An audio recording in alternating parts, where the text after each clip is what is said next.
In a small town nestled between rolling hills, there lived a young girl named Mia. Mia was bright and full of dreams, but she often found herself trapped in a cycle of negative thoughts. "I'm not good enough," she would whisper to herself. "I'll never be able to do it." These words echoed in her mind, dimming her bright spirit. One sunny afternoon, Mia decided to visit the local park. As she walked along the path, she noticed a group of children playing soccer. They were laughing and cheering, their joy contagious. Mia loved soccer and had always dreamed of playing with them, but the thought of joining made her heart race with fear. "What if I mess up? What if they laugh at me?" she thought, her negative self-talk creeping in again. Just then, an elderly woman named Mrs. Thompson, who often sat on a bench reading, noticed Mia's hesitation. She called out, "Why don't you join them, dear? You look like you love soccer." Mia felt a spark of hope, but quickly squashed it down. "I can't," she replied softly. "I'm not good enough." Mrs. Thompson smiled gently.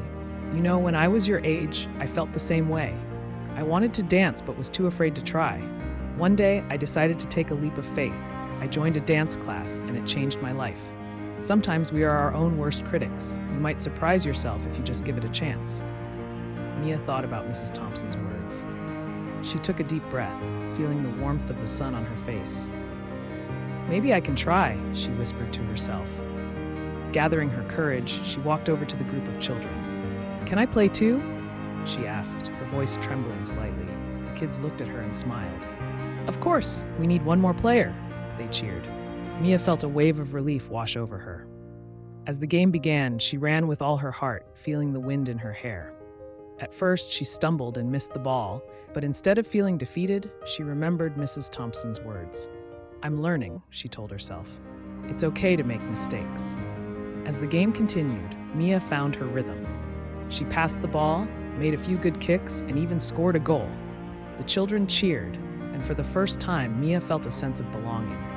The negative thoughts that usually clouded her mind began to fade away, replaced by a warm glow of happiness and pride. After the game, the kids invited her to play again next week. Mia beamed with joy. She realized that by facing her fears and challenging her negative self-talk, she had opened a door to new friendships and experiences. From that day on, Mia practiced positive affirmations. Every morning, she would look in the mirror and say, "I am brave. I am capable. I can do this." Slowly, she learned to silence the negative voice inside her head. Whenever it tried to creep back in, she would remember the joy of playing soccer and the encouragement of Mrs. Thompson. As the weeks turned into months, Mia blossomed. She not only became a skilled soccer player, but also inspired others in her town to overcome their fears.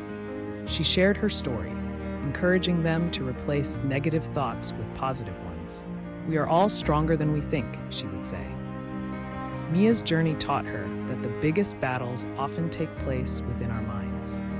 By believing in herself and embracing the power of positive thinking, she transformed her life. And so, in that small town, Mia became a beacon of hope, reminding everyone that with perseverance and a positive mindset, they could overcome any obstacle. In the end, Mia learned that it's not about being perfect, it's about trying, growing, and believing in oneself. And that, she realized, was the greatest victory of all.